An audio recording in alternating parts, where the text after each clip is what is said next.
Hi everyone, welcome to Well Actually, your weekly girl guide to the galaxy, presented by the Mary Sue.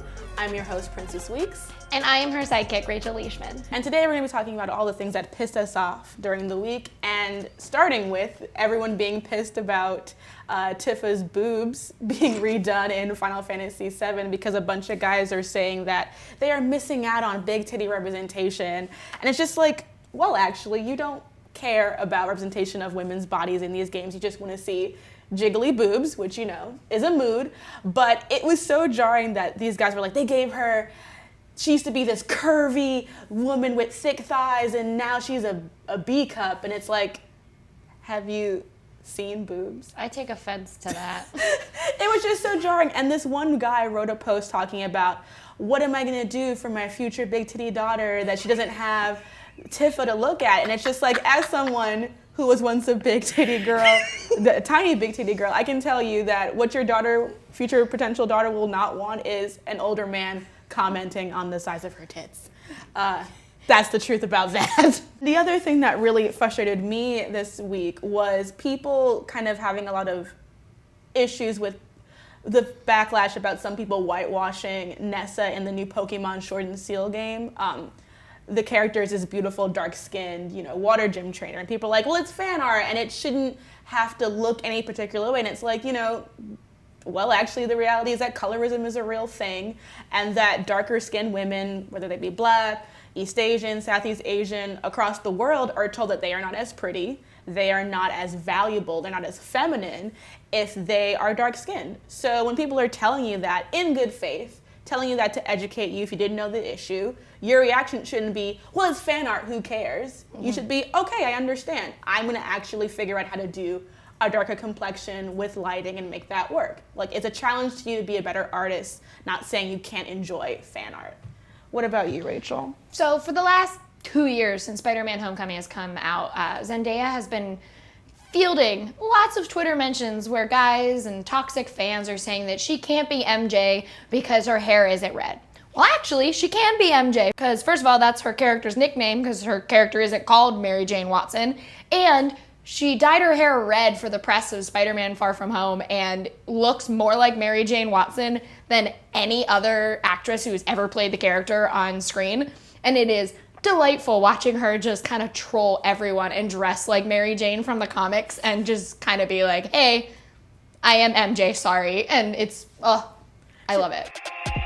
Going on the toxic fan route, because that's where the world is, there is a fan edit of Avengers Endgame out there where all of the women who have feminist moments are cut out, and they cut out all of the men hugging because that's seen as gay. And well, actually, all that leaves you with is 15 minutes of a boring-ass movie where I guess Tony Stark just has a kid that he doesn't interact with because it's a girl, and then he goes and snaps his fingers, and that's Avengers Endgame for them. And it is, I don't want to watch it, but I want to see what in the world it could possibly be, because that movie is just filled with Tony and Steve staring at each other longingly. So I don't understand what you're showing people. The end of that movie has to end with Chris Evans looking like Joe Biden, just staring out at the lake then. Because it's that whole scene is hey buddy, I think you're great. Do you want to be Captain America? And so if you cut that, it's just cool, Joe Biden's looking at a lake. Yeah. The big thing that we wanted to talk about today is Greta Gerwig. Did I say it right? Yes. I always call her Greta Garbo. No offense to either. She released the new images of her upcoming Little Woman adaptation starring Emma Watson, Saoirse Ronan, and a menagerie of other really talented white actresses. Laura Dern. Timothée Chalamet playing Laurie because he the one. And for me, it was a big thing because it's a very white cast and a very white movie based on a very white book. And it brought up a lot of feelings for me about what books are considered classics, how those movies get made, and what we don't actually get to see being put on screen that are book adaptations. As you know, and some people know, I have my master's in English. I love literature, and I've read Little Women several times. I think it's a great book. But separate from that, it's this larger issue of the idea of a universal story and how universal stories and classics end up being these white narratives about white women and white femininity, especially when they get adapted. And the bigger issue is Little Women is seen as a valuable thing to keep making. This is the 8th time we're going to be having a movie version of this product because it's a classic. Meanwhile, like, Toni Morrison is the most important, prolific American author of our time, and some would argue of all time. She's had one major adaptation of her work, and that was Beloved, and that was years ago. They haven't done anything with that. The Bluest Eye, you know, even though we just recently had If Beale Street Could Talk, that totally got fumbled by marketing. We haven't had any major adaptations of Baldwin before. Native Son was being made by HBO. That completely got no traffic.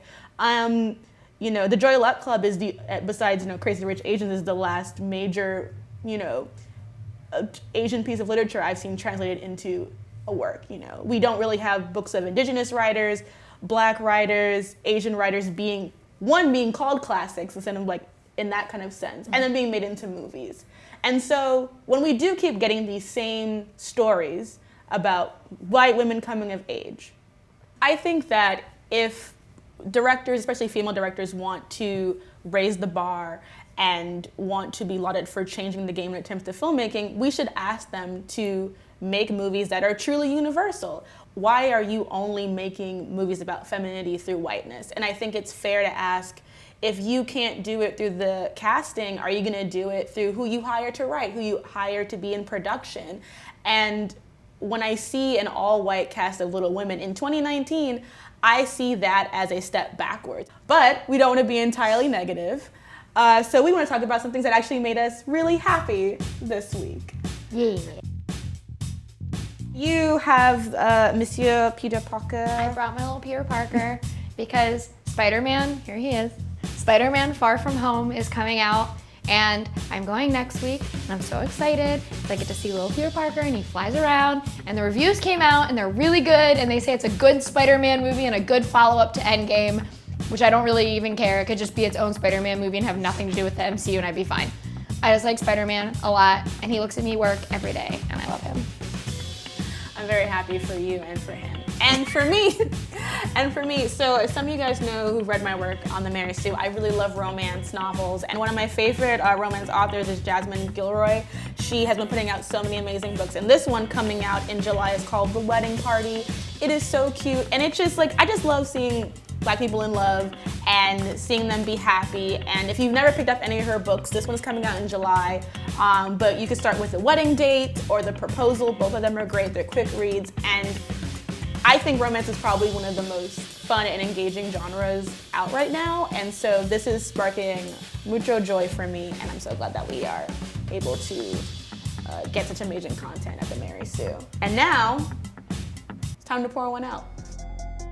For our first Pour One Out, we're going to talk about Tessa Thompson, a woman who is maybe one of our best actresses out there right now. She's in a lot of great movies, and then she is now in Men in Black International, a not so great movie, which is disappointing because she deserves better, and so does Emma Thompson and every other woman who sat through that set with Liam Neeson. So I'm pouring one out to them. God. I am going to pour one out to Bella Thorne. She recently was hacked by a bunch of terrible people, and they threatened to release her nudes, and so she released them herself. And I just think that some people were saying, well, she shouldn't have taken them in the first place. Listen, stop shaming women for taking nudes. It's something that happens. What shouldn't be happening is people either hacking their phones or publishing them without their permission. Like, it's shared between one person and the other, and that's where it should stay. And I think that it's sad that we're calling her brave for having bodily autonomy, because that should be the bare minimum. But sadly it isn't. But Bella Thorne, we're so sorry, and we're pouring this one out to you. To the Cheers. titties.